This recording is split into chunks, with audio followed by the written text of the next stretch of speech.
The following stream contains mature content and subject matter. Viewer discretion is advised.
Hi, everybody. Welcome to another episode of our Star Wars A Plague of Shadows campaign. I am the Ravno Sarkhan, your humble storyteller. And before we play catch up, let's give everybody a chance to introduce themselves.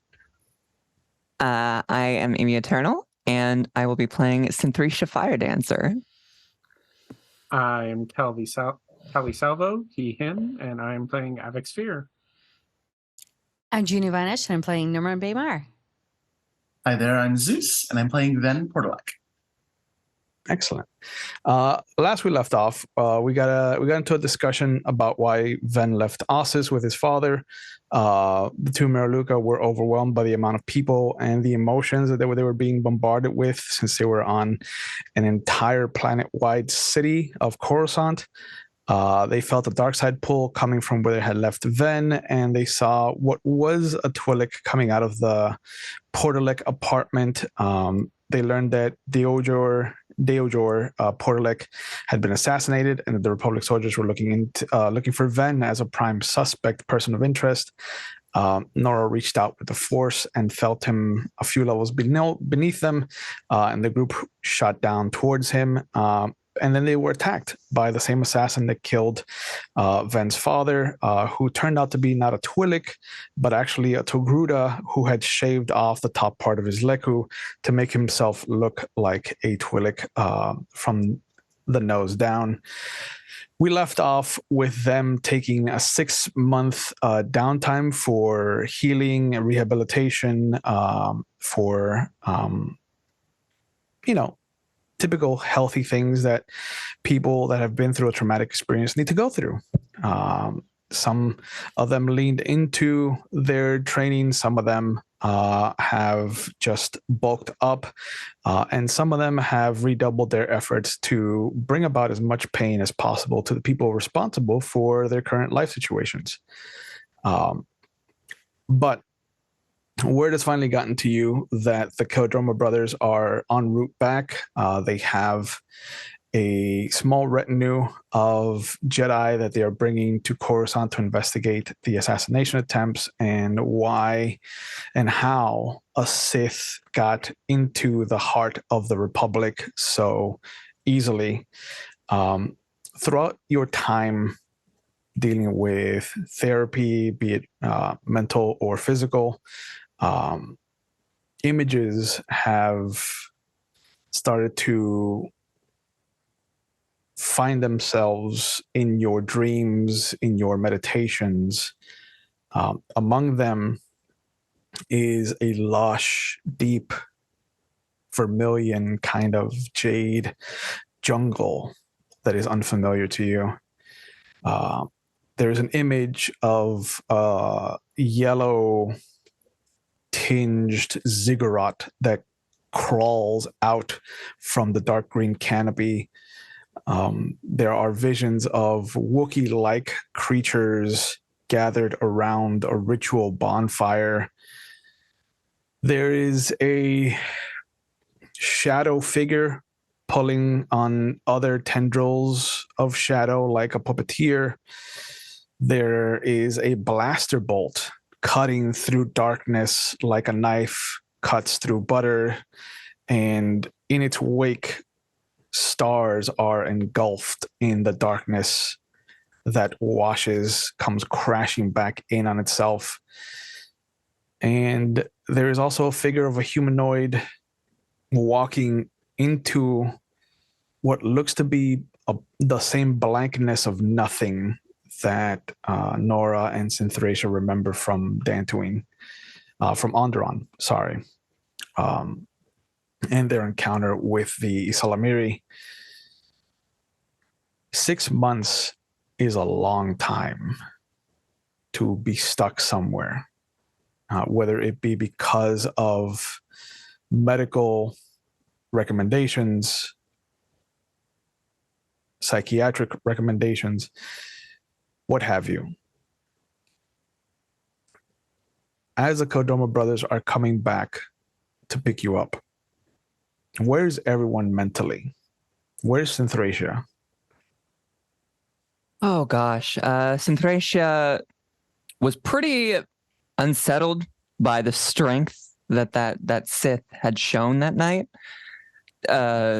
She had never seen someone who could fight 3 Jedi, or 1 Jedi really, but 3 Jedi at the same time and come out on top.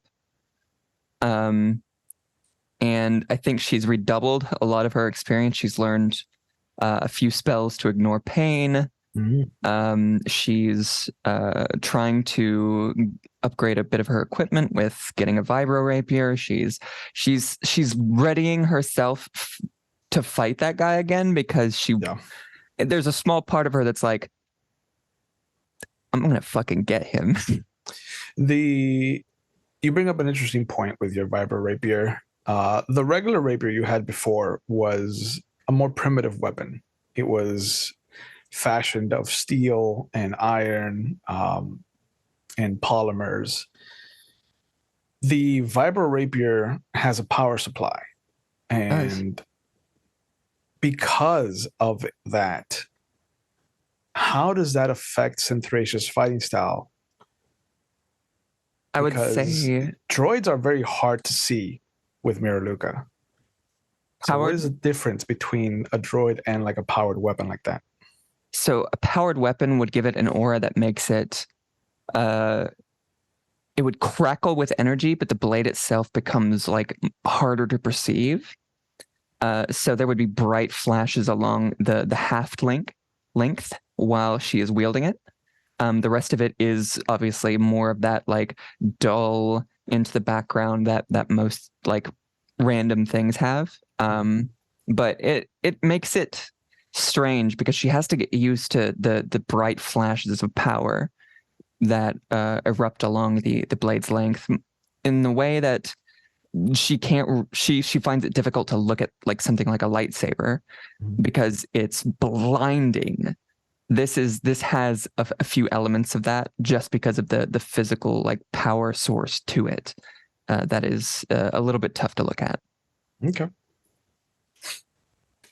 Where is Avix mentally at the end of this 6-month period? Avix has never had this much downtime in his life. He wasn't having to do physical therapy. He wasn't having to do mental therapy. He was but his whole life he's had to work all the time just to support himself, to take care of himself. He's never had downtime, really. Leisure time. and he didn't know what to do with that. So he still worked, but he instead worked on.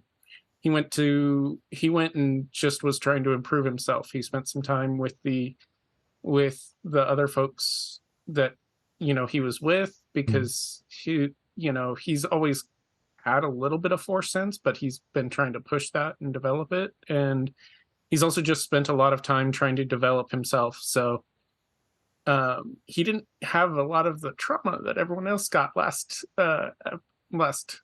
Avix has skated by. He has skated by. He's waiting for the hammer to fall. No, but he decided to try and improve himself a little bit. So he's just been working on that because he actually had time to, for once. Okay. He didn't have to worry about food on the table or paying rent. This is true. Where's Nora at the end of this time period? Because she's one of the few that's had the most growth, I think. I think when her arm got jacked, it was the whole, hey, dumbass. What was that question you got pitched back on your ship when you landed on I had it on the tip of my tongue, but you know which planet I'm talking about. On the Run? Yes. And she's like, hey, I got to pick or choose. What am I picking? And that gave her the chance to actually say, fuck it. Let's dump the baggage. A real shitter get off the pot situation, do you think? It was time. It wasn't just the shitter get off the pot. It was like, you know what?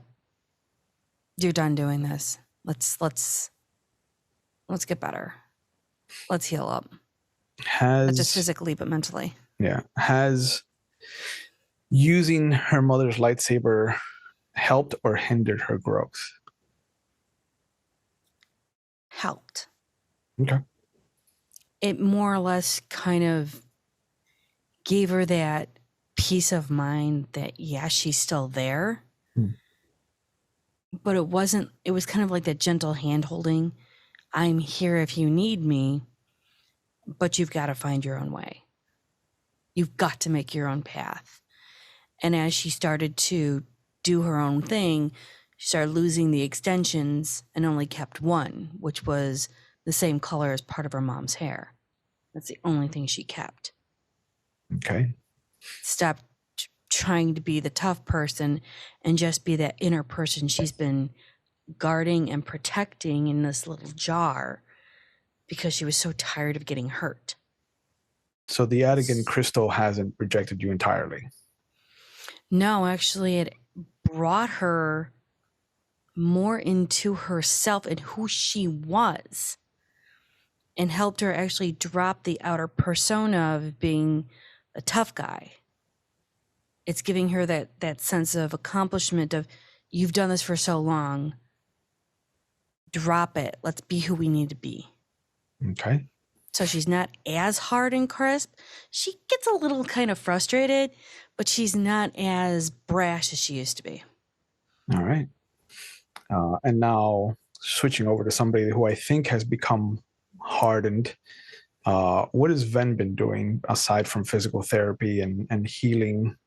Obsessing is the answer, I would say. He has only spiraled more down this dark path of obsession and wanting to kill these people, to take their light and crush it, whatever little bits they have left. How has Ven hidden that, if at all, from his Jedi associates, from his crewmates? I think the best way to describe how Ven has been presenting himself is like looking through one-way glass, whereas Nora has let herself out of the jar. He very much has put himself in the jar and is hiding a lot of that inner dark rage just sitting in his chest, ready to burst forward any moment. It's not a cage to protect the rage. It's a cage to protect others from it. Okay. Would we be able to sense that off of you? I think you can definitely see, like, especially in like how his force stuff has manifested prior, it's a lot more like ice. Instead of hexagons, it's like shards. Like the hexagons have just broken into 100,000 little pieces. I like the idea of that cold hexagon look. How do you feel about there being like a black tendril that shoots along some of the hexagon lines like a snake? Absolutely. Like that little influence of the dark side. Small, very thin. It's maybe like, I want to say 7 pieces long at this point, given how long he's had to like fester with these emotions, given that he was already in a bad state coming into the game. And it's almost like, I think Synthracia is much more attentive than Nora. I think Nora has focused on who she is and who she's becoming, and so the periphery isn't there like it is for Synthracia. It's grown. I think at the beginning of the rehabilitation process, there might have been like 5 segments of a black snake. At the end of the 6-month period, there are 7. It's still a thin line. It's still very much blink and you miss it kind of influence, but it's there. And just like the coldness you felt when this Togruta took out one of the 3 Jedis, it's subtle.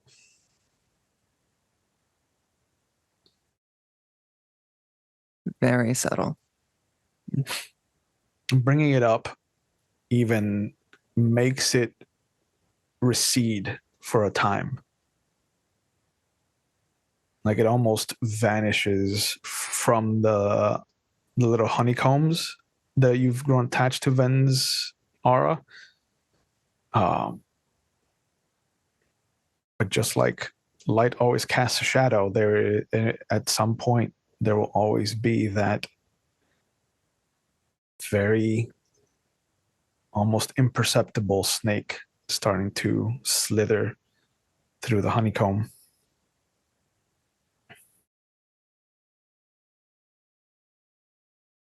All right. Bear that in mind. Let him process it, but that's a conversation for later. Yeah. Do you think that Synthracia would have approached him about it? I think that she would have probably in the first month let him process, and then she would have started not quite like picking at it, but alluding to it. Since Nev believes that he knows that he's force sensitive now, right? He knows that that's a specific thing that he is. She would start to sort of like, I can feel this rage, this cold rage coming off of you type thing. But I don't think she would directly address it unless he brought it up. I think she would just keep doing that for a bit. And then maybe after a certain point, like if it's continuing to grow, then maybe it would be time to like fully address it. I think it's at its worst about 2 months in. But from there, it kind of settles to just be like a sheet of ice in the dead of winter over his aura. Does it get easier or harder for him when he's awarded his training saber? I think it is hard for him, but I think it's kind of you almost see that snake flickers for just a moment, and it almost looks like it connects every little piece of the hexagons in his aura. But then it's just back to that little piece. Like the beast almost got out for just a minute. But then he closes the lid again. What is everybody's reaction to Nev being given a training saber? Because that solidifies that he is a Jedi in training.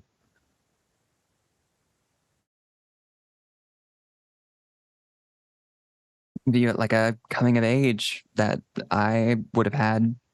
So excited for him, even if there is that flicker. Yeah, happy for him, like feeling like had the impression that that was something he would like, so feeling happy that he's, because he had talked before about how, you know, they had examined him and his brother, and they'd taken his brother but not him, and so without the sense of the darkness or anything, more just happy for him because it thought it was something he wanted, you know. Mixed feelings. Very mixed. More of, yay, you? Little brother. I think, like, Force and Gracia and Nora in that moment, like, you can see the ice starts to crack for just a second, and you hear those screams again. Like the night is replaying in his head again and again, just underneath the surface. And then you see that glow of red, and then his mother's scream joins his. And then Just add more red flags to this. and it just seals up. Yeah, more red flags. Yay, you forgetting the thing. Again, mixed feelings. Very much the red flags of Nora's been in that place. It's like he has a lot of trauma around lightsabers or something. You don't say. Let me take you to my therapist. Just a little trauma around lightsabers. Just a smidge. It's a token. It's a tribal. We never even saw it. Trauma. But the Codromas return.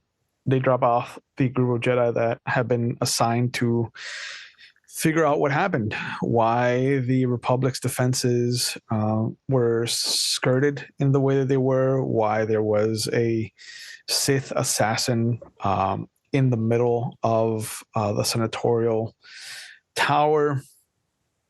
But they very happily pick you up. And Kay, happy-go-lucky, just is like, well, the good news is that we heard from Master Arca, and they've completely fixed your ship, Miss Baymar. So you have that to look forward to when we get to Onderon. Usually when someone talks about good news in that way, they mean there's some bad news too. You know what? I've just learned to let's just take the good news as it is, and when the other shoe falls, just take it with a grain of salt. We'll work through it. Everything is survivable. It's just we're all capable to do it. No. And you shoot towards Onderon, which is another 2-week journey. Passes by as fast as possible. It is a blink and you miss it kind of situation. And as you drop out at the edge of the Stennis system and impulse your way into Onderon, the moon is as close as it can possibly be. Obviously, it'll get closer. You've seen visions of it just incredibly close to the surface. But it's already started to change some of the electromagnetic interference, making it difficult to fly into the planet from that side. And so Kay has had to come around the rear side of the planet and come around towards the capital city. Your ship is sitting at where you left it. It has all new landing gear. You can see that Master Arcajeth is sitting at a nearby table, talking to oh my god, I blanked on his name. Silas. Yeah, that dude. Silas Winchester. And they both stand up as the lights out explorer touches down.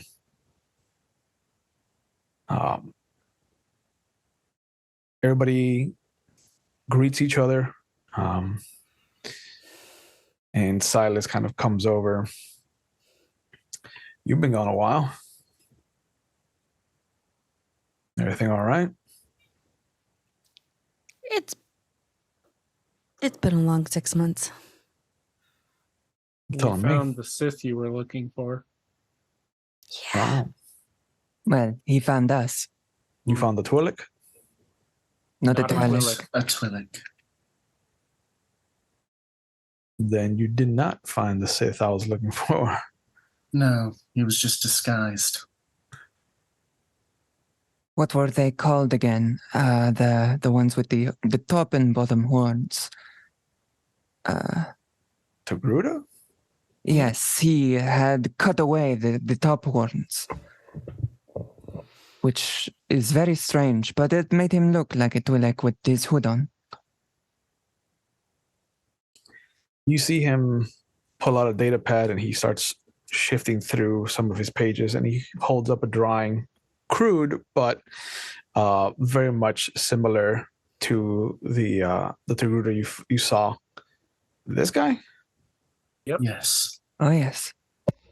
Unfortunately. That's a shame. All right. All right. Well, looks like I'm gonna have to deal with this man. So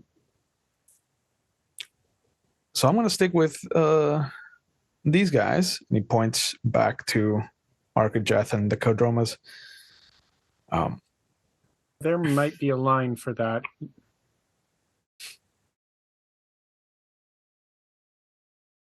I mean, from what I understand of the gentleman in question, this is not someone that you are able to handle, given what I know of him.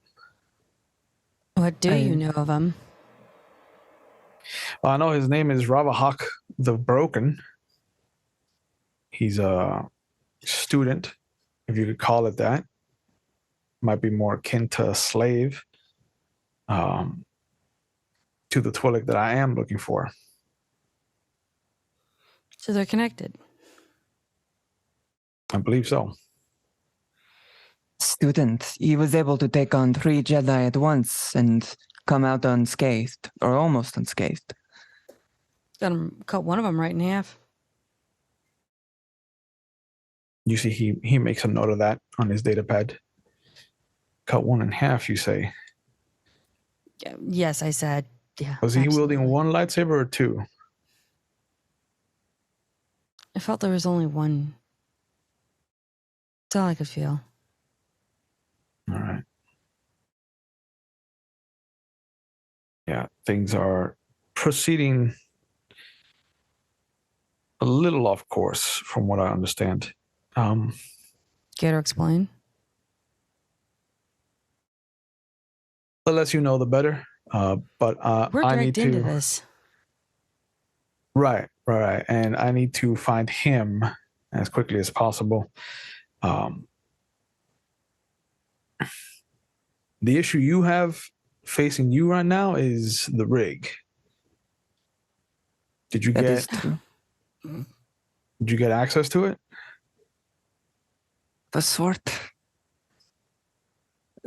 Nev, you can get us access now that your estate has moved, correct? Okay. Yes. It's the best we've got for now, and we'll deal with that. And there is still the matter of that vision. The moon is perilously close to Onderon. It's coming. It is coming. How long till it hits its closest spot in orbit? Less than a month at this point.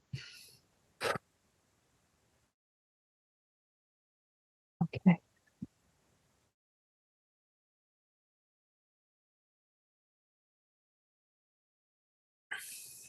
Is the Jedi Exar Kun still here? Oh no, he left. He left about a month or two ago. Said something about going to investigate the expeditionary force on some moon. That is a shame. But I suppose that is not unusual. We were gone for a long time. At that point, Archijeth kind of steps up. I understand that things have been difficult for your group. It does not take a visionary or a practiced master to sense that. So I think having a teacher would behoove your group. I would appreciate it. Who do you suggest? And he motions up towards the crescent, and coming down the ramp, you will feel, Synthracia at least will feel a very familiar and familial color shift and sense of anxiety and trepidation. But everybody else will see, except for Nora, who just gets the same kind of color wash of anticipation, anxiety, and trepidation, and the outline of a humanoid. Nev and Avix will see a older female Miraluka with just a kind of veil coming down to the bottom of her nose. And Archijeth very humbly says, I have asked the Jedi Knight known as Kiltani Scour to be your teacher. And moving forward. That is wonderful.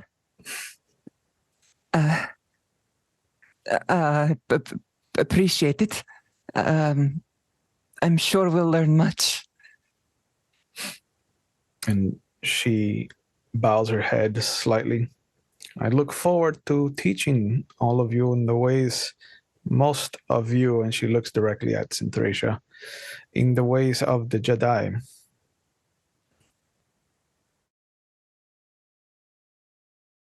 I appreciate your attention.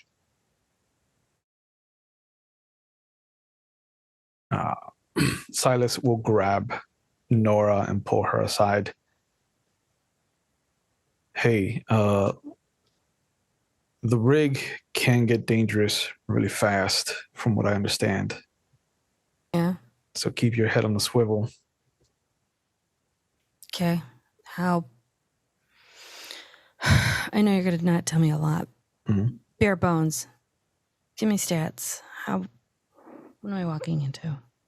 Well, you're walking, if everything has proceeded as it's supposed to, you're going to be walking into a riot. Boga's men are going to be taking over and locking down the Republic guards. All right. So pretty much blasters out, ready to fire. Boga's men on the inside, it's a two-man operation from what I remember. There's a man named Vardu, and although he's the man in charge at the prison, the one you have to be worried about is someone they call Tharic, the Tongue. Okay. He's the one that makes everything possible for Vardu. He's pretty much a keymaster, or he opens up all the doors. I don't know what he does, but nobody that has ever dealt with him has ever come back to describe him. So. Okay. Quick question. How do you make the blaster bolt bounce like it did? I'm just asking because I might need to know. Well, you're going to have to find yourself a paladin to teach you. What? They're around. Go to Great. the Outer Rim. Can I do that prior to going to this thing, or that's after? I'm assuming. I mean, if you want to let an entire prison system go down in flames because you want to learn how to bounce blaster bolt, by all means. All right, stop with the smart ass. I'm just trying to get timelines, okay? Sure. Trying to be chill about all this and not freak out. I understand. If you want to talk to some paladins, you might want to go to Tython when you're done. Okay. There's a little contingent of paladins and monks down there who are cleaning up after the Jedi left. Where's Tython? It's on the Outer Rim. Okay. I didn't know where it was. Not a lot of people do. All right, well, I'm putting that on the list. Yeah, I'm sure your droid has the coordinates. I'd bet money on it. And you never bet on anything you don't know is for sure, I'm assuming. Or that I can't shoot my way out of. That's fair. Any other good, helpful tidbits before? Just slaps your back. Good talk. Good talk, everybody. Fuck. And he walks over to Archijeth.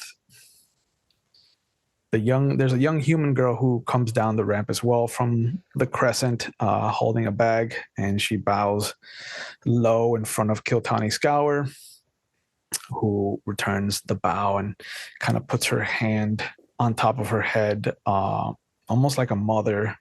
It's very reminiscent of how Synthracia's mother would kind of reinforce good behavior. And there's just a small exchange, mind yourself around the Jedi Master and learn what you can from the Keldromas. They are very good Jedi from what I understand. And in no time, we will be back together again. And there's a little bit of a kind of broken sadness in the voice of the young girl. She says, "Of course, Master." And she rushes past you.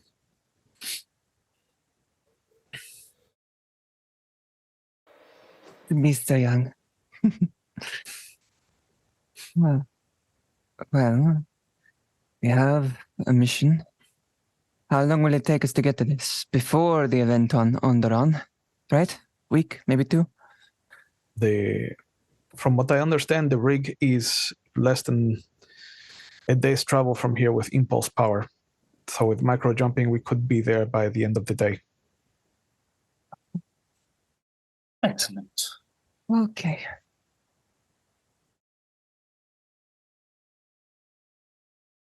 All right. Well, what are we doing? Setting up? Getting ready? How long do we intend to take? She just turns and walks into the ship. I think Ven is Oh, that was- behind her. Yeah, that was directed at the Yeah, group. Yeah, no, she knows, but she's just like, that ain't my shit, bro. Yeah. Not my monkey. Is everyone good today? Not too ship lagged. Are you telling me you want to take off already? Sooner the better. Yeah, we have shit to talk about. Yeah. Nora just walks up like, motherfucker, I didn't want to go here.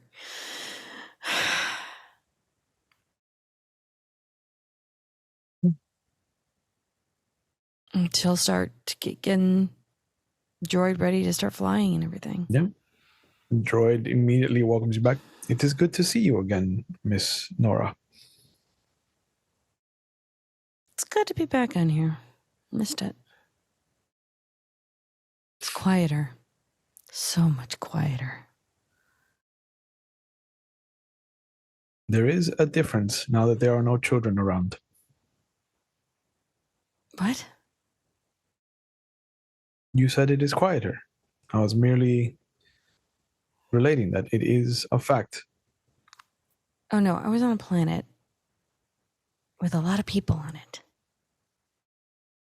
No stop. Constant. I do not understand.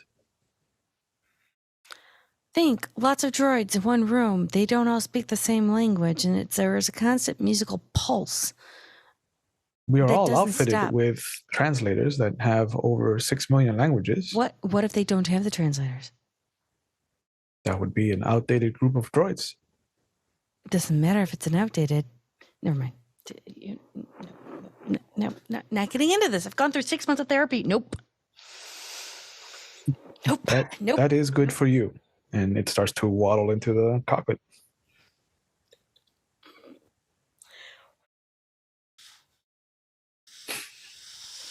There is a slight shake to the ship as the repulsor lift engines kick on, and it starts to ascend into the sky. How's the ship sounding? As good as it was. Okay.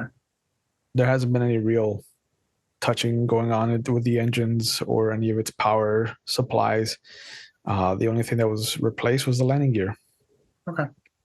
I think Neb's refamiliarizing himself with the song of the ship, as he would put it. Just how it purrs, how it speaks to its engineer. Sure.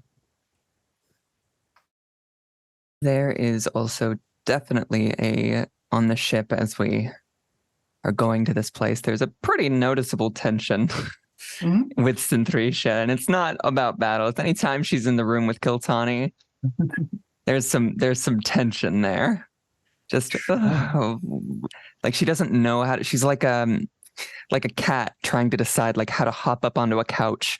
Just like, what do I say? What do I do? Yeah.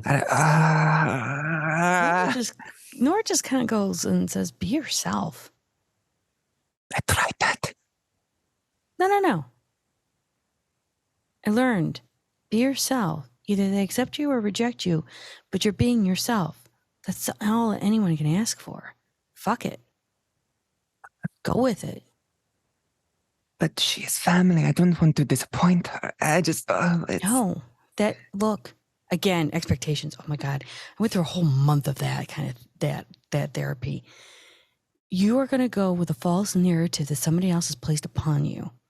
That's not your path. Your path is being your authentic self and being you.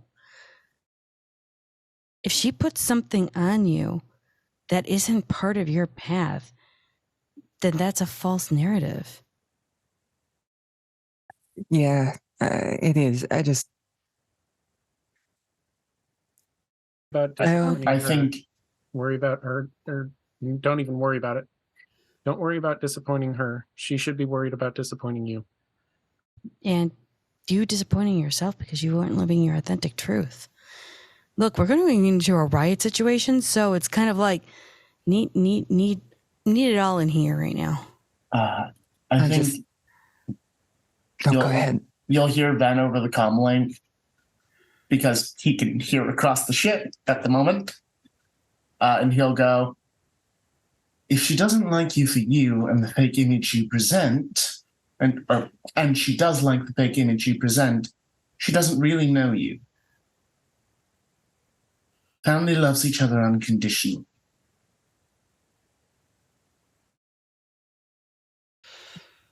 We got two major people that we got to work on. They're both dangerous. One's a door opener, as in like gets all the shit taken care of, so the other person can just walk right through. And we all have to be in our game. So if she can't ride, she can't ride. That's on her. Look, the whole thing about the Force, it's a path. My path is different from yours. Yours is on something else from hers. We all connect and collide for a bit, and we all go our separate ways. But in the end, we end up at the place we need to be. I know, but she's half the reason I'm even out amidst the stars in the first place. I can't just I can't fail in connecting with her, You with the can't- rest of my family. I can't. It's not the issue of failing. Failing is how you learn and you grow. Plus, trust me, I've done that most of my life. But the thing is that as long as you understand the connection, why you were brought together to learn from her, or why you were brought together to understand this connection for the moment, that's the important part. It's the journey, not the end result. At the end result, we're all dead. It doesn't really fucking matter. True? I suppose. Yes, I suppose. When you're dead, I mean, seriously, does it fucking matter? I don't know. I don't know what happens when the soul leaves the body. Join the but force. I will have to go meditate on some of this just to think. Jason, you're accepted here. You're welcomed, and we accept you for you. Thank you. It Don't means a worry lot. about it. I mean, don't worry about what she thinks. We're your kind of chosen family for the moment, so yay us. Worst case, even if you don't connect with her, you've made a connection with us. Valid. That is true. I'm glad to have you. Go take a nap or get a load off. You got a lot on your mind.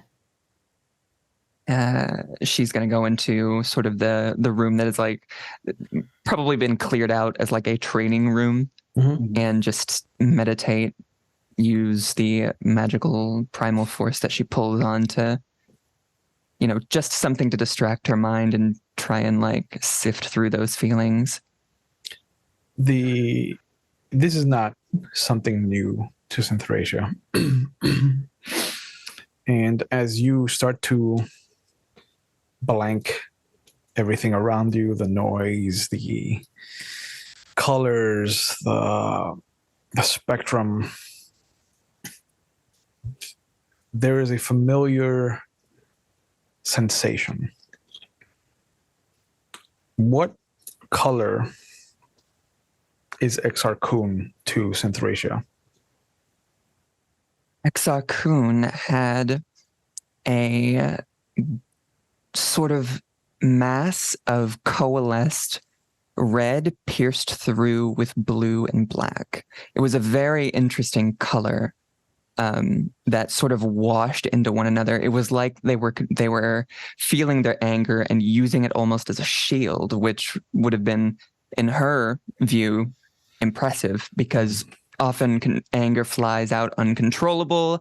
It lashes out. It's one of the things that causes people to get hurt more than anything. It's wild and untamed. So being able to sense someone who has so completely controlled that makes her just think that he must be one of the most powerful Jedi, because they always, she knows that they preach about emotionlessness and these things. So when he's able to do that and he's a Jedi, then that impresses her immensely. So she would, that's probably a similar feeling to what she would get. There's a flash in the darkness of you finding balance, your serenity, and there's a sudden glimpse, the outline of trees. You're in a jungle of some kind. There are markings. You can feel his hand come up to a tree. The impulse to want to share it with you is what is traversing the cosmos at this moment. This feels like this is something that's happening right now. And then there is this whisper of a language you don't understand, but he turns towards it and his colors fade. Only the jungle is left behind. And then they start to fade. And then there's pinpricks of cold that come from the moon that you're currently flying away from. There's pinpricks of darkness that are coming from the planet that you were just on, that weren't there when you were arriving. Almost like they were waiting for you to leave. And then you're brought back from your meditation as the droid comes on the loudspeaker. We are arriving at the rig.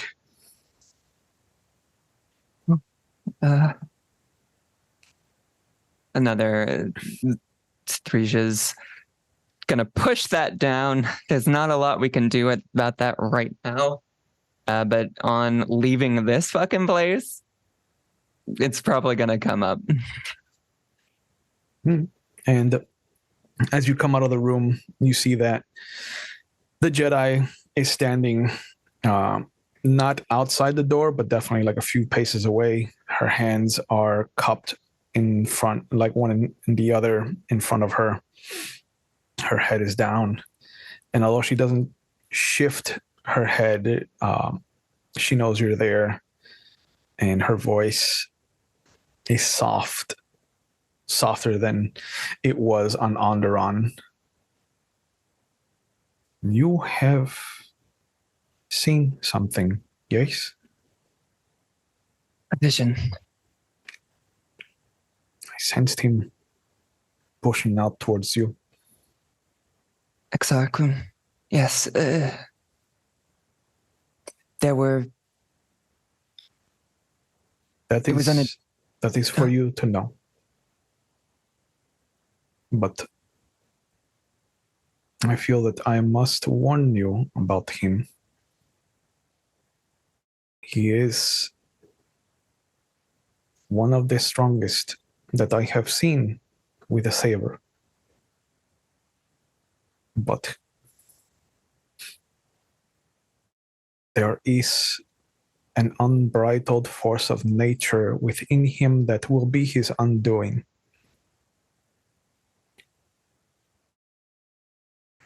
Are you so certain?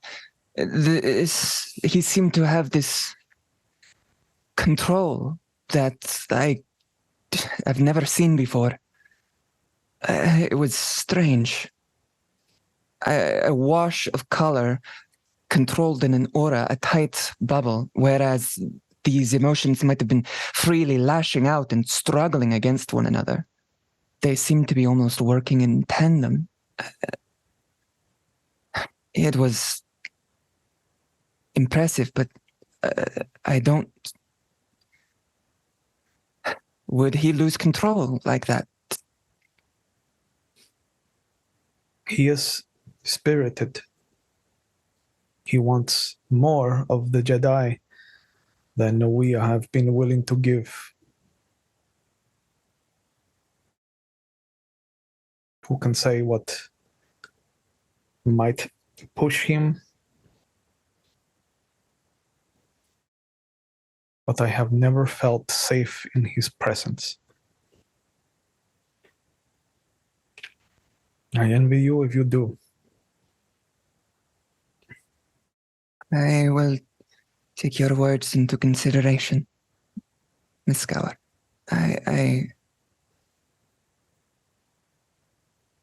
Of course, there's a lot to process, and we've got a mission to do. I do not know if you wish to come with us or stay aboard the ship, or... As you desire. I am here to help in any way that I can.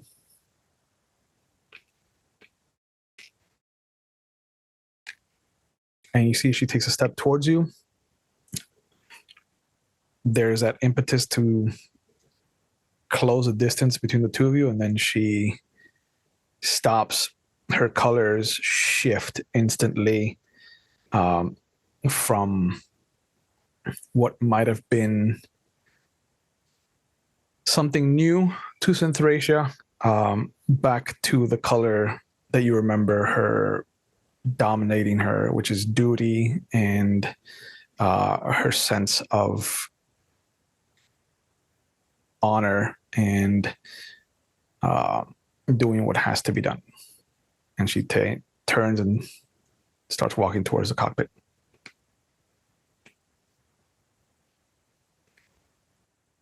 I'll follow her. I'm getting ready to get with the rest of the group.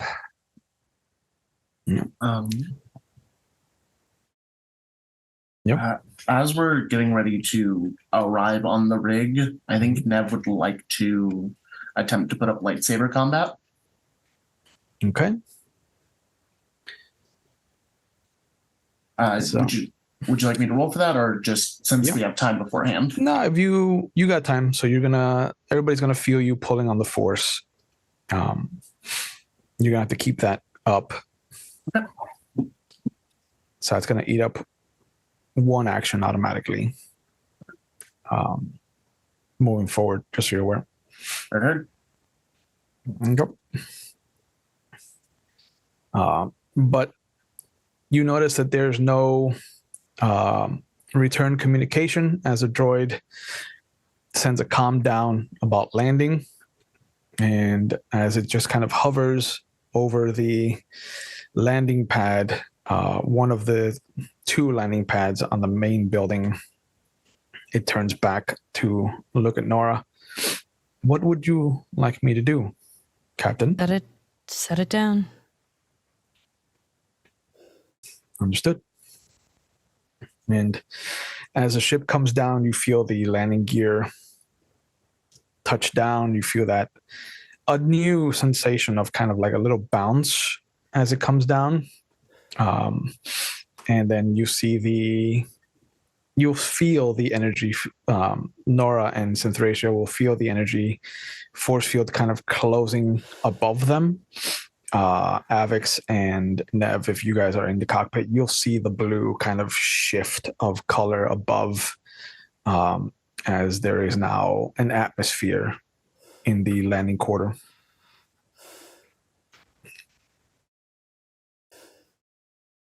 So, who are we looking for again? What was their name? Give me two. They're the two people. Theric the Tongue. You listening to my conversation? He smiles. Is that a yes or a no? Maybe. Can you nod it sometimes? I don't go sneaking around on yours, do I? I don't know that. Ask me. The only thing I can say about me is I'm always honest. I will remind you that Magnify Senses is a power you activate. It's not one that's always on. So they will feel you tugging on the force whenever you activate it. Hmm.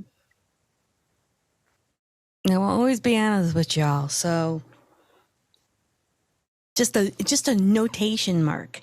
Anyhow, yes, Ben was right. I also had assumed that she would have given us that information at some point. Well, this is when I was giving it to you. Yeah. Yeah, I assumed over the day's travel that it would have been said at some point. That was my confusion. Well, the tongue is a guy that kind of eliminates everyone, so he's never seen. So that'll be fun.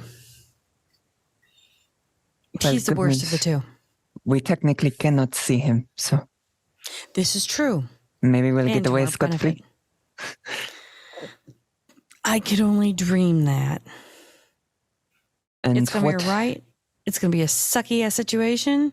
So definitely prepare yourself to be going into combat at some point, or at least use my bow staff to pretend like because we're blind, we need walking sticks. And what information are we intending to glean from them? I guess they're the it's not my mission. Well, in theory it is, but I didn't really sign up for this one. We were looking for information on the Shattered Hand. That. Where we can find them, their hideout, anyone related to them, that kind of thing. They might be attacking the queen. That's All sort that. of thing. So, Well, yay. Do we want Miss Gower to join us, or stay aboard the ship? I mean, she is a Jedi Knight and a little bit more skilled in lightsaber than all of us combined, I think she could help. Probably. If she wishes. I am here to help however you want. See? Then, yes, please come with us. We will. If that is what you wish.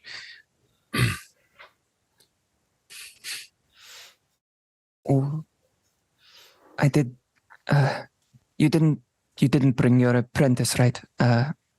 No. I thought not. Mm. Okay, good. No. I was about to say, we don't want to leave them on the ship alone.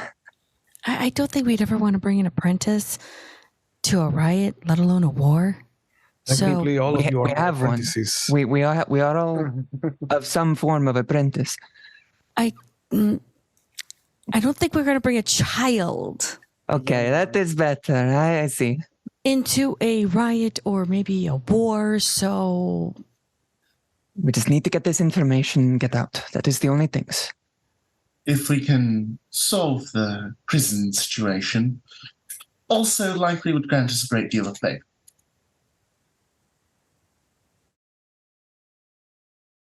It's a bonus objective, we'll call it. Get ready, I suppose. She puts her bow on her back, rapier on her hip. Yeah. Ooh. You'll feel continues to breathe. the Jedi pull on the Force. You'll see Ven's hand just kind of rests against where the training saber would be as he kind of breathes out, and a sense of awareness fills his surroundings. Yeah. You climb down, all five of you, kind of walking into this prison riot like something out of a Quentin Tarantino movie. Doors open to you automatically. You can see that none of the guards are behind the desks. As you walk in, the doors are all swung open. All of the key cards are been left in their stations. Someone deliberately came through here and just opened everything up. There is a manifest. There are computers that you can check if you would like to. Are there any alarms blaring? Alex is going to That's head over to the surprising. computer and see what he can find out. There are no alarms blaring right now. Is Avix doing this on the up and up, or is he hacking? I'm going to go for on the up and up at first, just to see, since everything's been left open and unlocked, Yep. he's wondering how unlocked the systems are. All right, it's going to be a computer programming role for you. 12? 12. Yeah. Given that the key cards are still there, anytime that you come across a hurdle, it reads the key card and dismisses any protective walls that would have come up for the information. Oh, actually 14. Sorry. I forgot the 2 pips. Yeah, even better. And you find out that Vardu is a human. Vardu Grain is his name, from Hapan. And he is normally found in subsection 3 of the beta facility. And it gives you a map to where you can get to him from where you are right now. All right. Can I load that up on his pad, and Yeah. we can start heading that way. Okay. As you start to climb into the beta facility and out from the alpha facility, all of you start to smell this bouquet. It doesn't smell like a prison. The alpha facility smelled of like sweat and bodies and oil and work. And the beta facility smells of flowers, of perfume, a kind of cologne, a sensation of rain after storm, that kind of dewy sensation on the grass. Does not fit the setting at all whatsoever.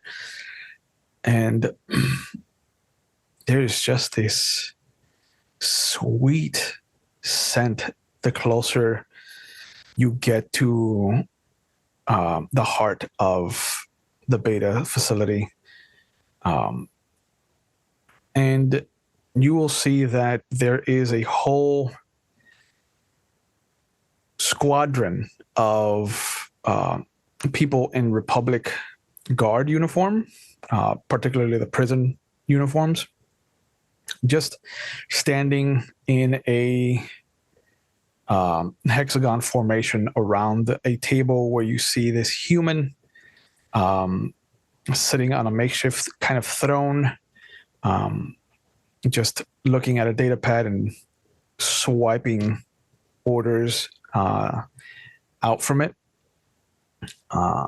The person next to him, though, is the one that is what you consider the dangerous one out of the two.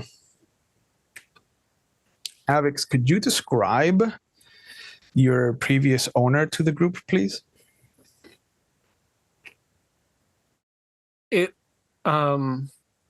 He is a younger than Avix, not a lot younger, but younger than Avix.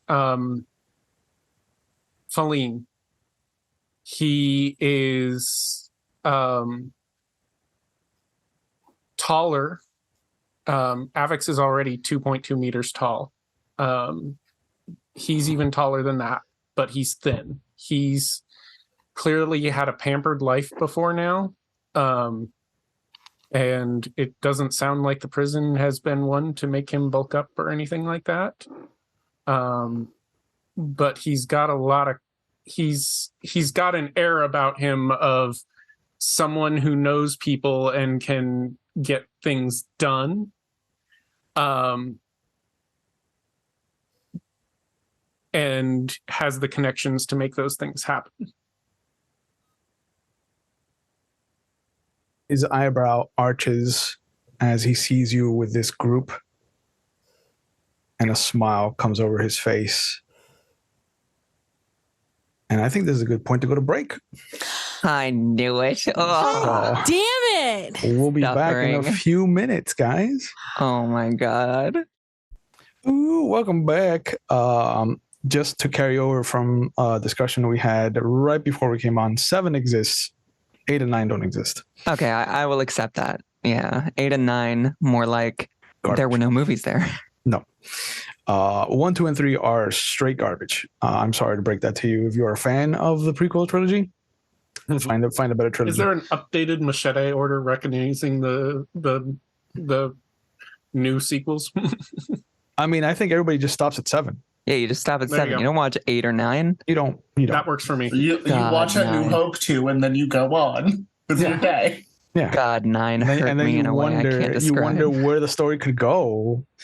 Yeah. Could be anywhere. Sometimes There that are so always many does plot movies, lines right? that didn't get severed in one movie. Yeah. Whoa.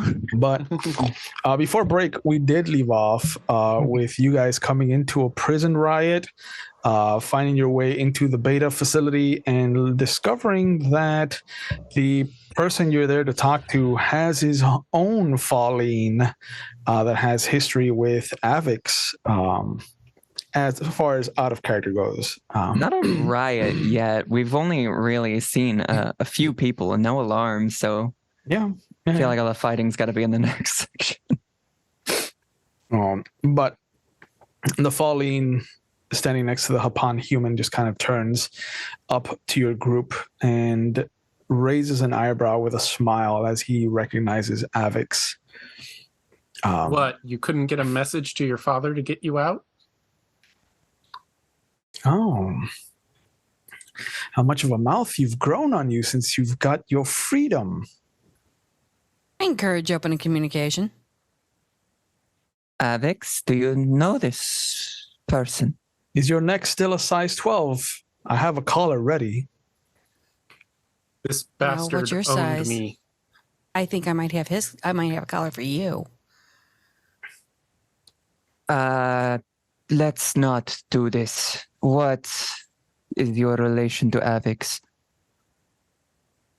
Oh, is that what he's calling himself now? That was always my name. You have You no just name, your didn't like property. Let's not talk about my crew that way, please. Thank you. The human puts his hand up. What brings this motley crew of people before me? We're looking for information. Oh, is that all? Yes, that is all. Have a seat. And you see him motion, and two of the guards will come over and bring an entire bench in front of his table. Shall we? Avex will go and sit down. He'll lead someone else to be in the middle, but he'll go and sit down. I think Nev is not going to sit down. I think he leans against a wall. Risha will sit down. Okay. The Falling will look over at Nev. Please, I insist, have a seat. And if Nev could roll his willpower for me, please. Okay. I believe that's a perception, correct? No, that is a knowledge. Knowledge. Got it. Just a 3. Okay. He is Yes. really persuasive. Mhm. You know what? That seat looks comfortable. You've been walking for a bit. You could take a load off. Fine. For now.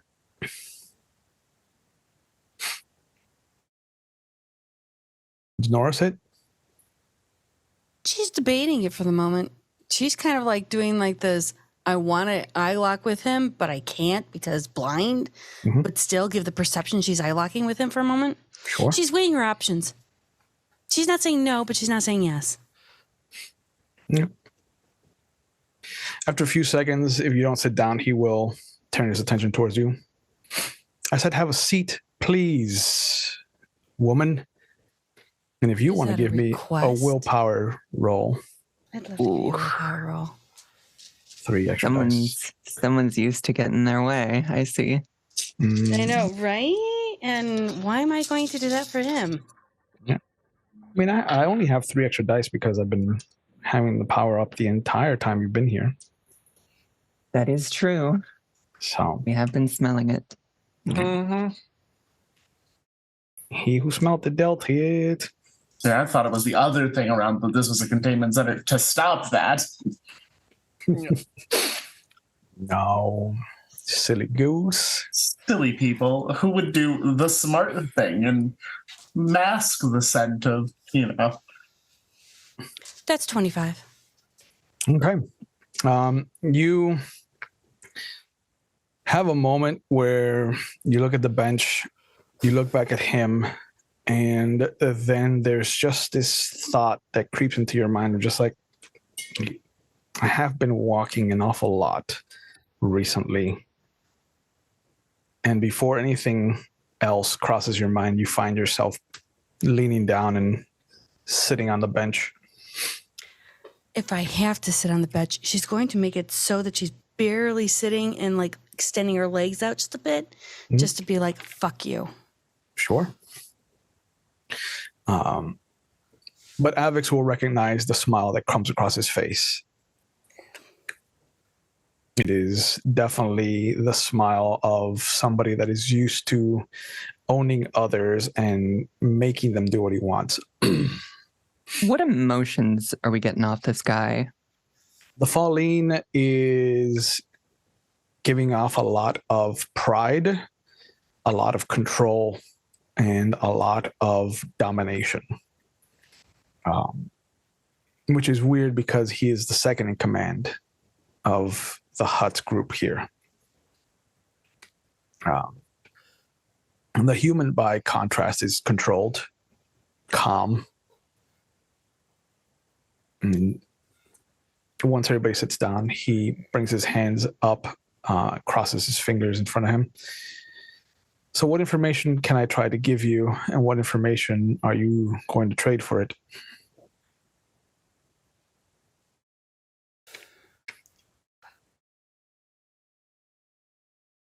Well, we have a few ideas.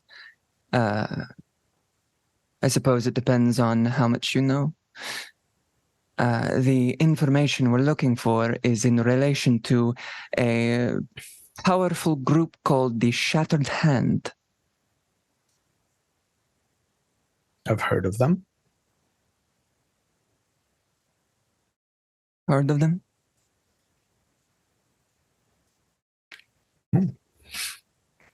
So that's what you want. What am I getting? What do you want? Not a lot anymore. Ever since Boga let us have this place.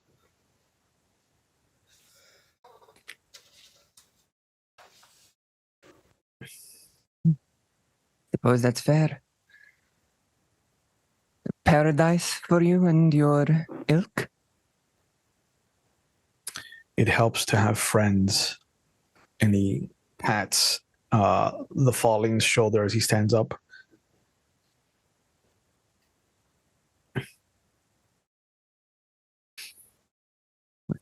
Does Boga know that you're here? I don't actually know if he does. I don't think so. Didn't think so. Nobody has checked in with Boga the Hutt. We've been What Nora avoiding wanted to Boga do- the Hutt this whole time.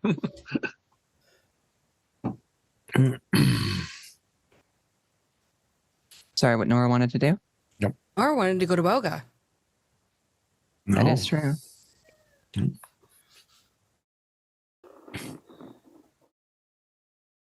Avex is going to go ahead and I'm guessing this is not going to work because of everything, but Avex is going to try and do persuasion and say, what would it cost for this information? Okay. And just try and persuade him to actually give us an answer Sure. instead of playing. I was just going to suggest we offer credits. We've got the estate of a powerful senator. Might as well utilize some of those resources. Let's see here. Right?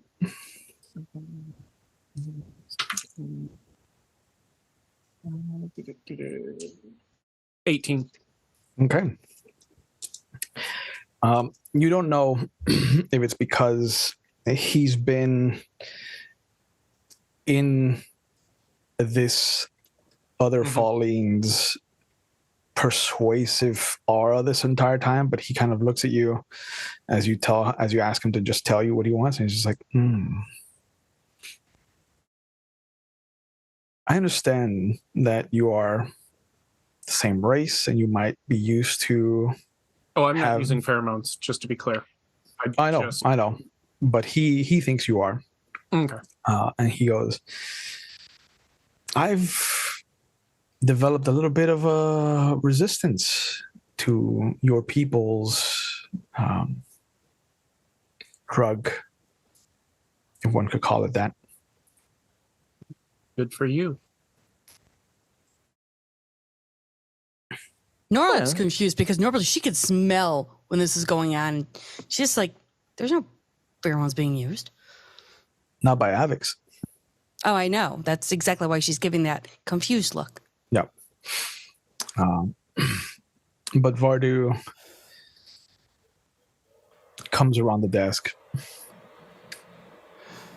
I don't really have a need for anything anymore, but I have people who have needs and who would repay me in kind for taking care of those needs.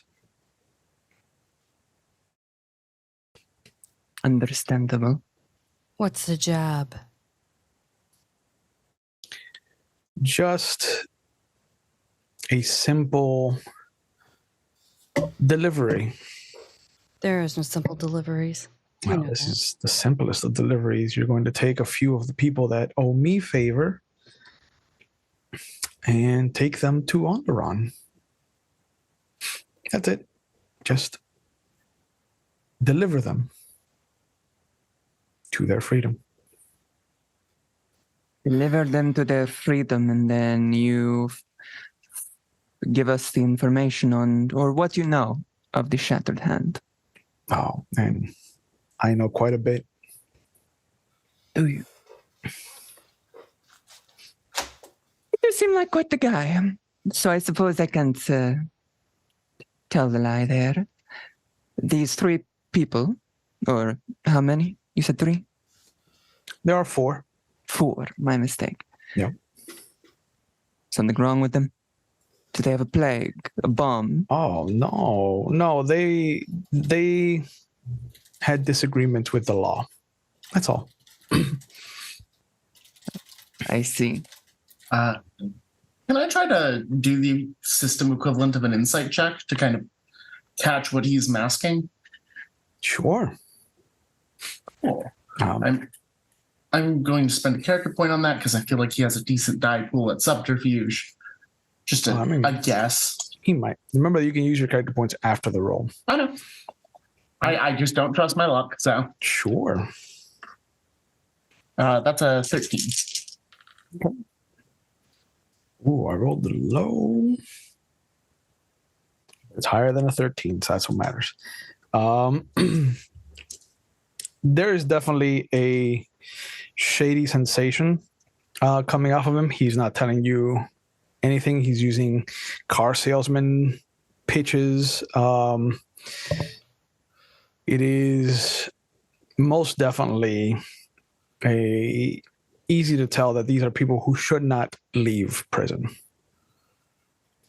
My man, if you're not going to give us information, I'm not dropping off killers to go and get retribution. That's just stupid, because that's going to get my ass in trouble, not just with you. But How also are we the to get the planet. information once we drop them off? Because he's not going to give us the information. How about a simple trade then?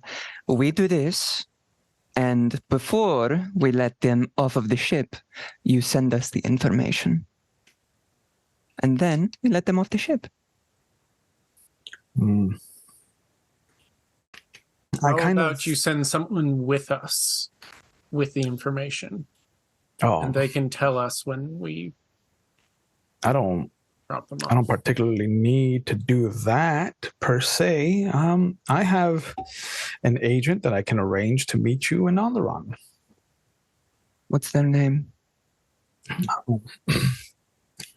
See, you're getting ahead of yourself. I need to know that my friends are going to be taken care of before I tell you anything. Where's Kiltani in all this, by the way? Is she? How does she feel? She's sitting on the edge of the seat, on the edge of the couch, and just hand on her lightsaber. I suppose it's not my call to make.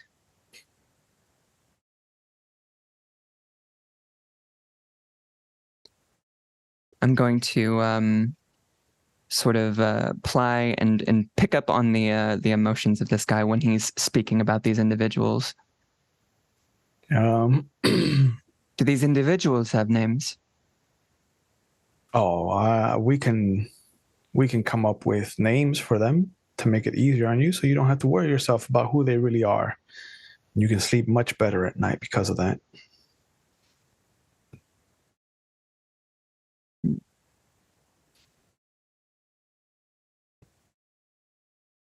Wish I had telepathy right now.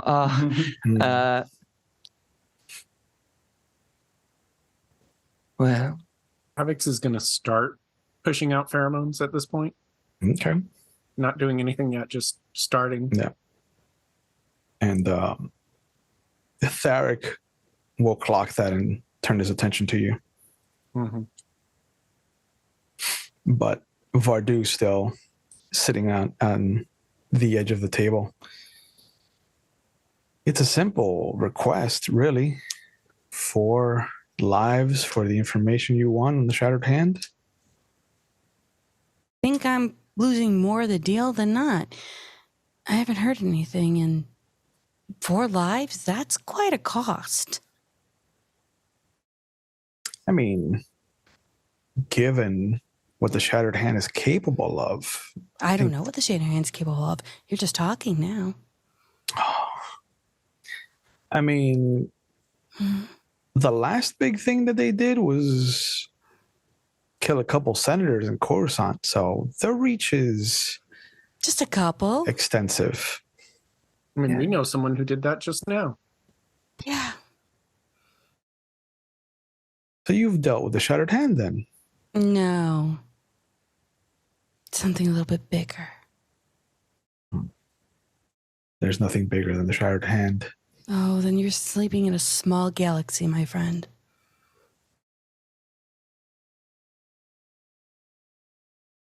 Suppose, Very small galaxy. unless we wish to come to blows, we don't have much of a choice. Well, I haven't told us anything. We haven't received anything. Right now, we're at an equal. We can get up and go. You can't get up and go, yes. Our information. How many men are around us? You said like 5 or 6 Republic officers or something There are like that? 6 Republic officers. Shit. We do have a Jedi Knight. I think Ven is going to get up and go. Okay. How many turns does it count as for pumping out pheromones at this point? At this point, 2.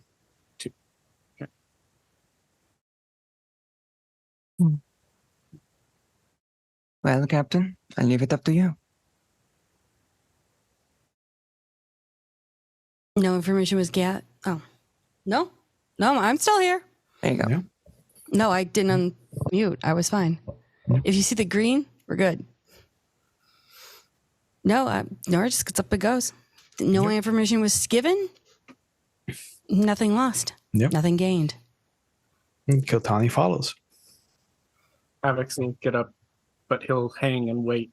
He'll just stand there until he sees everyone leaving. Nora He's going to won't be leave last out of the room. Avex, so she'll like get up and start to walk and kind of wait for everyone else to move. Well, I suppose we're done here.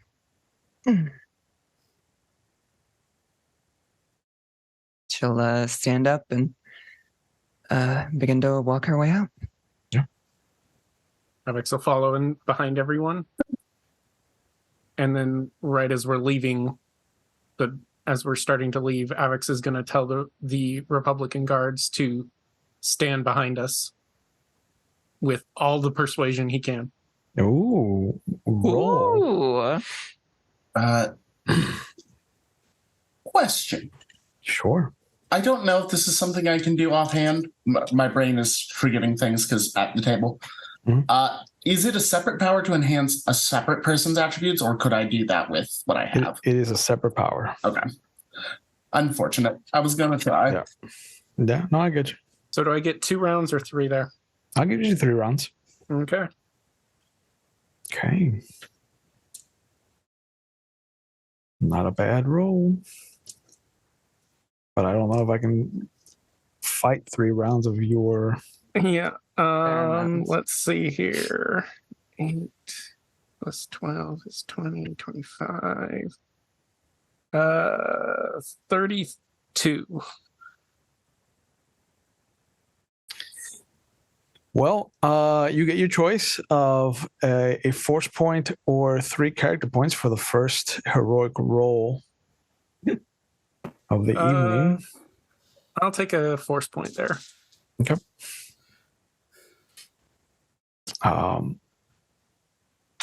They look to Tharic for a second, and then they all kind of shake this haze from themselves, and they come over and stand guard at the door as you're leaving. Can't believe that worked. It's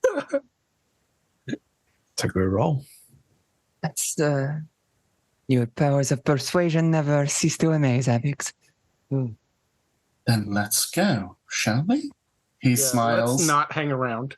Oh no, he's saying, like, you can tell by his look, he's saying, go get them while the guards are under our sway. Oh no, Avix is purely just trying to make sure we can get away. I do not trust Theric. Okay.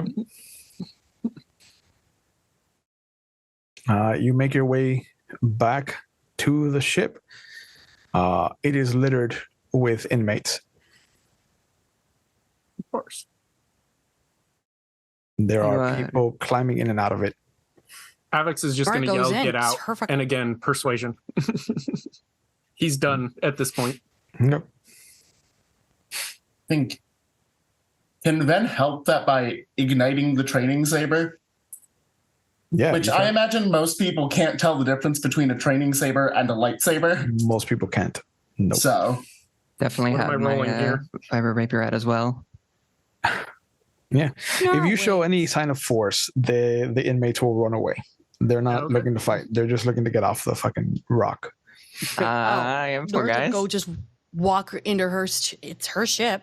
Yeah. She's gonna walk right in, flicker her lightsaber on, and say, "Get the fuck out." Oh, Avix already did that.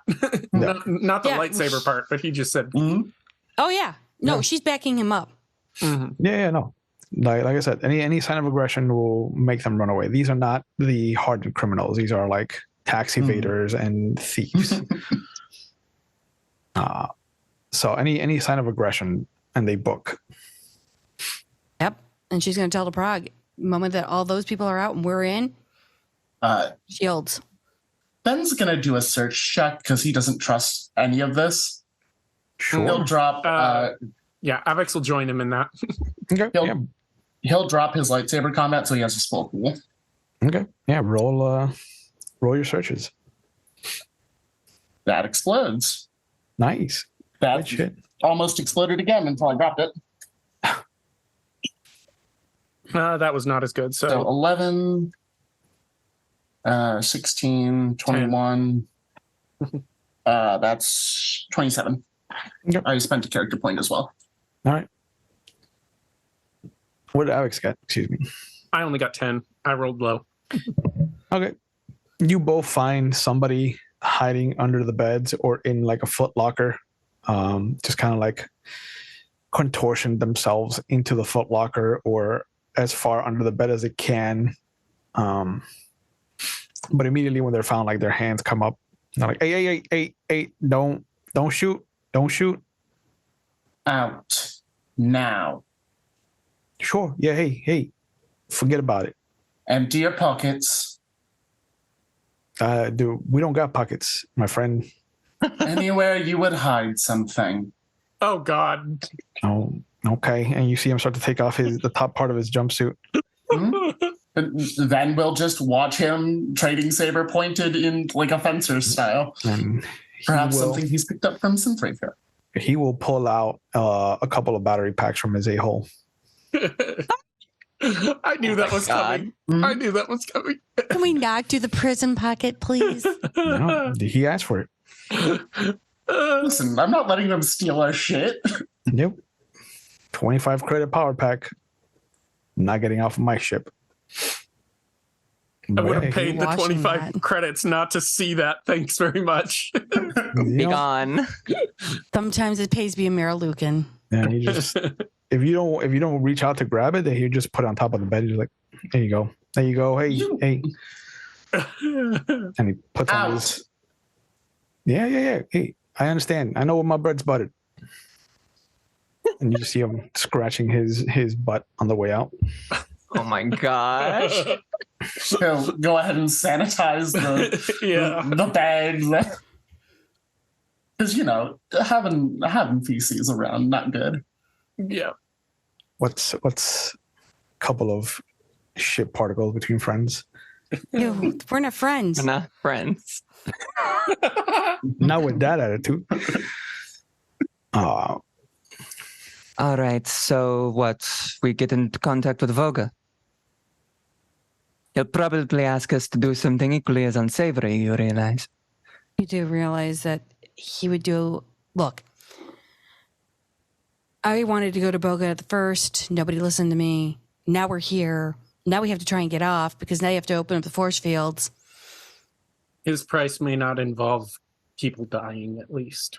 Oh, his price will definitely call the people dying. At least we won't be the instrument of sending people to their deaths or calling on the deaths because we We'll find actually out. actively transported them. Maybe. Hopefully you'll accept credits. We find ourselves a little flush with cash. I Well, they think didn't wanna Boga play likes ball. payment in other forms.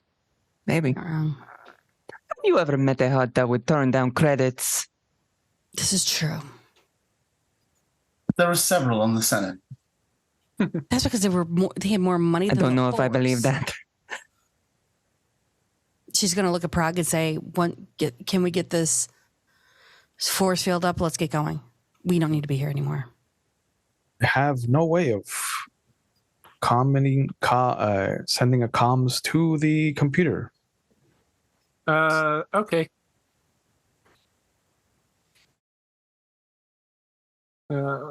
Just straight opens up the entire force field, flushes the entire prison out.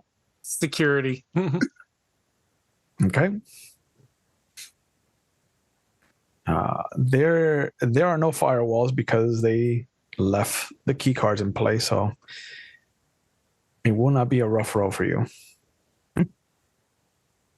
Explosion. Nice. So 18, 20, 22, 23, 24. Okay.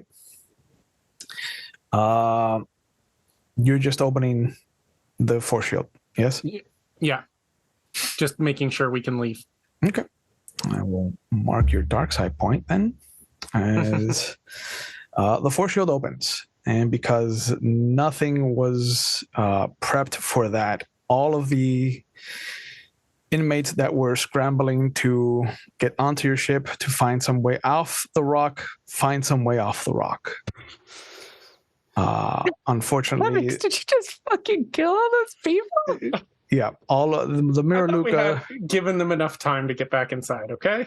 the Mirror Alright. Luca will sense about 36 lives just being snuffed out Maybe you like should. dominoes. You should wait for them, huh? They have their chance.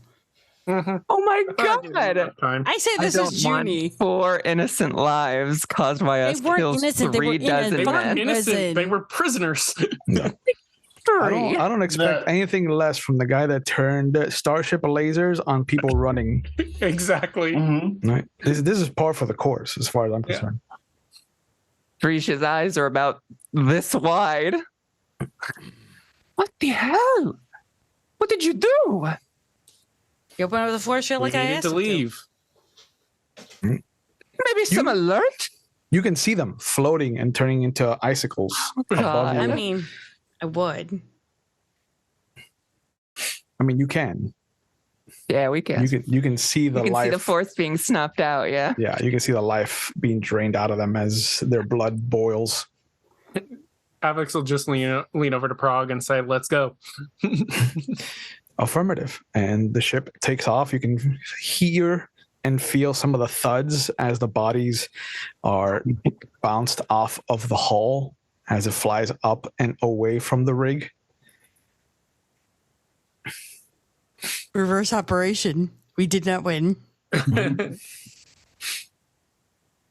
And you will just hear a long sigh from Kiltani as she takes a seat in the communal area.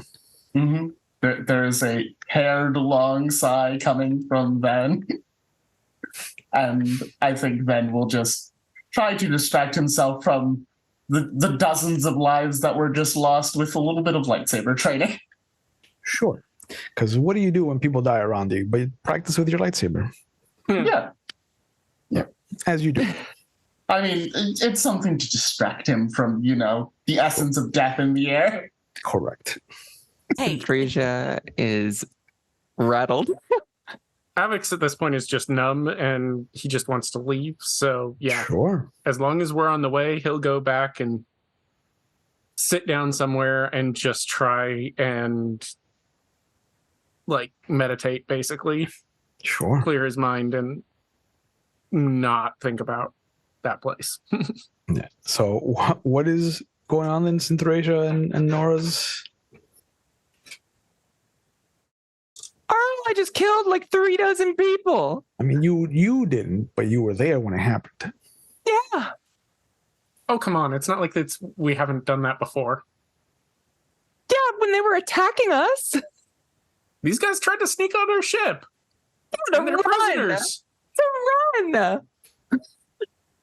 We just stopped people from falling from the moon in the vision. So therefore, technically, Or we caused we it. did a good. Or we caused it. God. No, Yeah, not really. Centrasia is rattled by the callousness that Avex showed there. Mm-hmm. Should probably sit across from Kiltani and just like,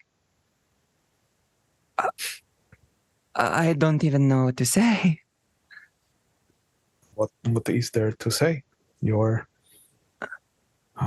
associates are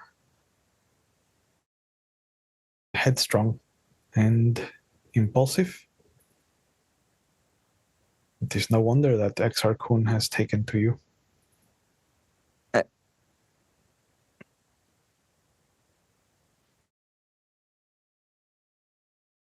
It was stupid, reckless. I can't believe.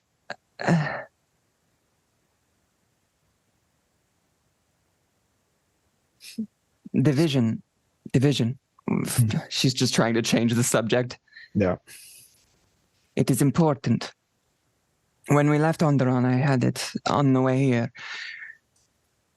There were pinpricks of darkness, of anger, of suffering across Onderon, almost as if they were waiting until we left. As this moon gets near, I saw Exar Kun on the moon, a moon. I'm not sure if it is the same moon. I think it is. It was a jungle, a vast jungle. And there were symbols and whispering. Symbols carved into a wall in the midst of this jungle. I don't know what to expect on our return to Onderon, but I already had one, and that was worrying, so a second one is very concerning. We should be careful. There was an expeditionary group that went missing in the jungle moon. Was Exar Kun among them? No, but he is the one that was chosen to go investigate. It seems he is investigating. This might be the vision that you are speaking of. You wanted me to see it, so I don't know. Nothing good. I do not have the file on the moon that he is going to. Perhaps one of your associates could find it when we arrive in Onderon. Okay. Sweet. I think. Are we going like, to Onderon, or are we trying to go find Boga the Hutt? Yeah, she doesn't know where you're going, so she's just... Fair. my kind of mind palace was like I was doing the training thing in the same room as Kiltani Scour. Okay. So then we'll pipe in. Perhaps we should head to that moon instead. The Onderon's moon. Centrasia like gets really anxious, like it roils off her in waves. If it is the same place that I saw that connects to the atmospheres, there were horrifying monsters and darkness and evil coming through there. And we've got a spaceship. We can unload as we need. I don't think you understand the magnitude. Not 1, not 10, not 100, but thousands, tens of thousands even. I didn't see it, but the reason I bring this up is perhaps we can stop what is to go on there. There have been migratory reports of people bouncing from the moon to the main planet and vice versa. It has come close enough to kind of bridge their orbits. It would not be terrible to investigate the moon. At least from a planetary orbit.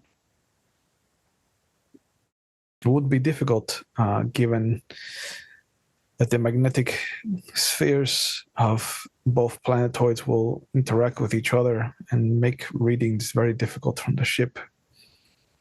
Do we have a location that this expeditionary force will last transmitted from, and where Exokun might be? It is not the moon of Onderon. It is a different system entirely. Oh. Is that the one I saw, or did I see the one? No, you saw the one that Exokun is at. Okay, I saw the one that Exokun is at. Yeah, the moon that orbits Onderon is mostly a wasteland. There's mountains and some forest, but not like the ones that you saw in the vision. Like this was a lush jungle. Oh, I thought we were talking about Duxon. No. This is... It might be worth investigating. Do we know how far it is? What was the name of the moon? I do not have files on it. We would have to go back to Onderon and speak to Master Jeff. Do you know its name? Or is that... It was never an assignment for me, so I never paid attention to it. Understandable. Okay. Then, in the meantime, we need to get in contact with this Voga to get information. How do we best do that? Avix? I presume you know. Her teeth are clenched while she's talking to Avix. I don't have any interest with Boga, any history with Boga. And he's going to look over at Nora because I remember something. I mean, Nora's in the cockpit, my friend. Avix wasn't in the room either. I'm assuming they came and found me. Nope. My bad. I've been You in have the comm units, so cockpit. it's easy to just talk to each other. Yeah. Yeah. Oh, I know. We did get this for a reason. Yeah. She's just been like focusing. Gotta focus. If I recall correctly, I believe the satellite we were on was where he was. I could be remembering incorrectly. It's been, more than a planetary cycle since then. But yeah, Boga has a moon that he holds court on, one of the far moons of Umbria, which is called Voldasha. The rig is part of an asteroid belt about between, I think, the 5th and 6th planet in the Umbria system, or the Senate system, rather, that Umbria happens to be a planet on. So it's not far to shift over to Voldasha instead of Onderon. Yeah.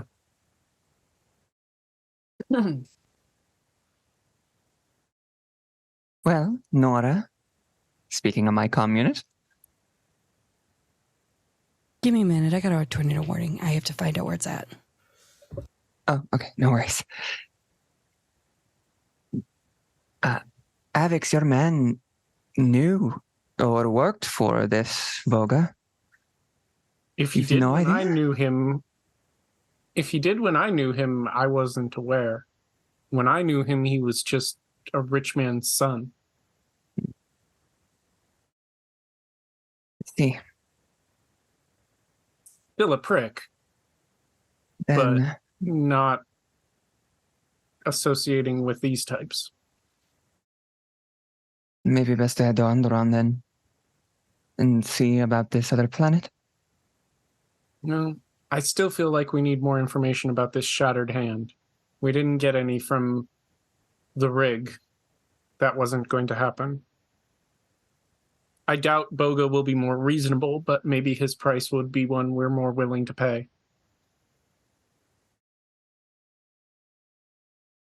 We're going to go in front of the hut. That's putting ourselves in a very precarious situation. I would much We're rather just in a precarious situation. the difference between stubbing a toe and being shot in the head. The Jedi do not have a good relationship with the Hutts. I think the more information we can get off-world, the better. Bogo would be off-world information. No, not on his world. Mm. I think finding one Nora's of going his... to listen to all this, and she'll ask. I'm sorry to cut in. I have to possibly leave in like 5 minutes because sirens. She would definitely say we should go back to main planet and group up. Tell them what we heard because they did give us information. Mhm. They don't realize how much I picked or Nora picked up. Okay. I think she, And I think she would say, look, I've got information. We can give that to the Jedi and then figure out where we have to go next. additionally, it might be worthwhile looking out for this Yorl. I was told to find Yorl Randa. I had mentioned him prior, but we had just never come across him. Yeah. Where was this URL at? In the Stennis system. Great. Okay, well, we'll keep an eye out. That's what I'm having to do. And as you come back to Onderon, almost 24 hours later, you will see that the moon is still creepily coming into contact with the main planet itself. As you land outside the Great Walled City, you will see that the light side explorer is not there. It is nowhere to be found. You do not sense the Jedi Master Archijeth or any of the Kodromas or Silas, but you do sense that there are pinpricks of darkness and coldness that are starting to bubble up in different parts of the city itself, almost like a hole in the ground that has been found to contain water and is starting to come up with its sustenance. And as that image starts to sit with you, I think this is a good point to call it for tonight. So I will call upon and summon the disembodied voice of Shanky McStabber so he can give the farewell and the goodbye and the studio information. Yep. There is no Shanky, only Zool. Oh, there is no Shanky. Only Zool. So thank you to the players and thank you here to the viewers. Junie, be safe. God damn it, be safe. Please. That's the priority. Be safe. Yeah, please. Yes. If you like the show, you want to hang out with the people you see in the show, join us on our Discord. Guess what? All the people you see on the show come from our Discord. We cast our shows from the Discord. And everyone you see here, Ravnos Archon posted up a casting call. People said, hey, I want to play. Ravnos Archon picked his cast. Boom, done. Just that easy. We have an open casting call right now for Monster Hearts 2 game. I don't know when it closes. Let me double check to see when it closes. On July 21st. So, one more week before the casting call closes. So, hey, get you some of that. For those that, don't know about the Monster Hearts, it is technically the sequel to the first one, but with only 2 of the 6 cast, it's not as much of a sequel as it was. So it's your chance to jump in with some other people you've seen. Matter of fact, Nora and the Game Master here are the 2 that are returning from the first episode's cast. So perfect chance to jump in, get you some Monster Hearts. It's powered by the Apocalypse system. Really easy system to play, easy system to learn. Trust me, it'll be a lot of fun. So join us on that. If you want to catch some back episodes, go to our YouTube. We got back episodes of Star Wars. We've got Windy City After Dark, which is our Vampire Modern Nights. We've got Vampire Dark Ages, Mage, Changeling, Werewolf, Demon the Fallen, Wraith the Oblivion. We've got independent games, Monster Hearts, Bluebeard's Bride, Zasarkala. Particular favorite of mine is Zasarkala. Pretty dark and twisted damn game. A lot of fun, though. Check out our back episodes. If you want to check out our friends, check out our friends. We've got friends. Some of them you see here tonight, like Junie and Ravnos Archon. And they stream on their own channels, and I'll give Ravnos Archon a chance, and probably I'll speak up for Junie because I'd rather Junie stays gone from the thing if she's got a tornado in her area. So please, I'll handle that. If you want to get some merch, we got some studio merch. Nothing for Star Wars because Disney would sue the shit out of us as quick as you could be. You don't fuck with the mouse. The mouse would definitely come after us for that shit. So, but we've got other McStabber Studios merch. If you want to support the players, so you know, bits and donations that go to the players, not to the studio. It's just a way for you, the viewers, to give a little bit to, you know, the players. If you want to support the studio, subscribe on Twitch, pop over to our Ko-fi, subscribe on our Ko-fi, and let me go through the rest of it. And if you're watching on YouTube, like the video, subscribe to the channel, hit the notification icon, comment on the video. All that stuff dries us up. So, schedule. Well, let's see what we got. Tiss is back tomorrow, 3 p.m. Eastern with Call of Cthulhu. She took a week off, but last time they were playing, if I recall, it was Cats of Cthulhu. But either way, they're back to the regular investigators tomorrow. So check out some Call of Cthulhu as they read the books that shouldn't be read. They say the names that shouldn't be said. And, well, some of them try not to be dead. I mean, it works pretty well. So go ahead and check that out. And I'm going to fix that real quick. Drive me crazy. The blinking Junie fixed it for now. If you, Sunday, you want to see some World of Darkness, we're starting our marathon of Windy City After Dark, starting with season 1, episode 1, from noon until roughly just after 9 p.m. for the first week. It'll be all the first 4 episodes of Windy City back to back. No breaks, no outro, just straight episode. It's a chance. We're starting our marathon. We're going to do this every Sunday until we finish up Windy City. Then we're going to stream all the Mage episodes, all the seasons back to back. Then we'll do the Wraith game, the Demon game. We will be restreaming all of our World of Darkness content starting at noon as a marathon every Sunday going forward. So if you missed the beginning, you want to see the beginning, or you just want something to turn on in the background while you go about your business doing shit around the house, hey, turn on some Vampire. You can just listen to how bad the tech was in the first season of Windy City compared to later seasons, and have you a good old time. So you go ahead and do that. And then, of course, Wednesday at 8 p.m., we're back with Dark Ages again. I think we just did episode 6. And, well, they dealt with some interlopers setting up their own toll on the pass. They dealt with it with 12 draft horses, 24 draft horses that ran over 15 people. It ended as you would expect. The horses won. Yes. So check that out at 8 p.m. on Wednesday. And then, of course, Friday, we'll be right back here with more Star Wars: A Plague of Shadows. So, hey, we got a lot of content this week. We're going to be busy. Check us out. Have fun. Hang with us. Talk shit and chat. You know, all the good stuff. And now, Eve Eternal, you got something. We know what you got going on, which is this. What else you got going on? Currently nothing. Hoping to get some stuff in the future, but until such a time, I do not currently have anything else going on to advertise. You got secret auditions going on for the next Vampire Chronicle we're running. Secret trouble auditions. Kelly Salvo, go ahead and let people know where to find you and all that good stuff.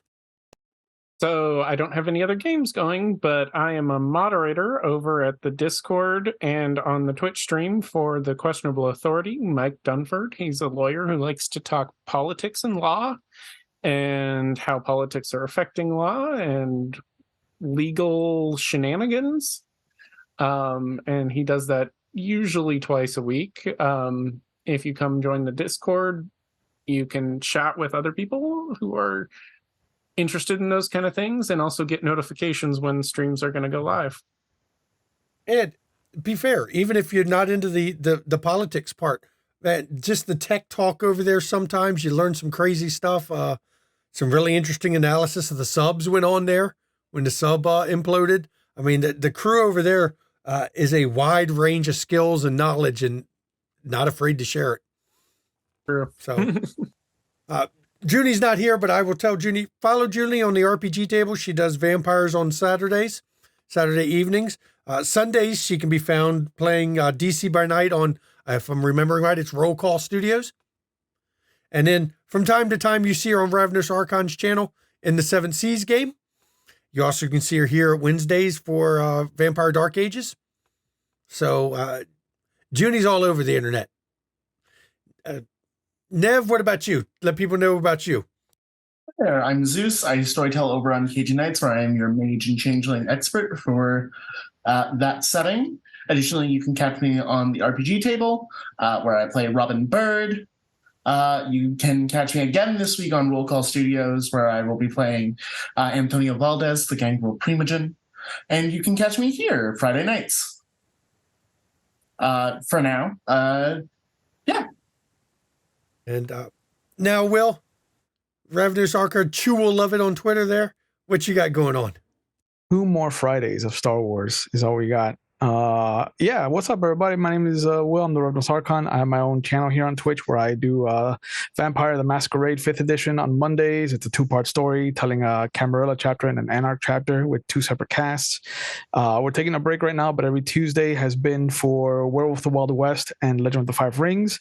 And every other Thursday, I do 7th Sea over on my channel with Junie. I haven't found something to pair it with yet, but I'm looking. Wednesdays and Fridays, at least until the end of July, you'll be able to catch me here, being Agustin de la Cruz, La Sombra in the Dark Ages game, or your storyteller here for Star Wars, as we are just about ready to finish up this first chapter.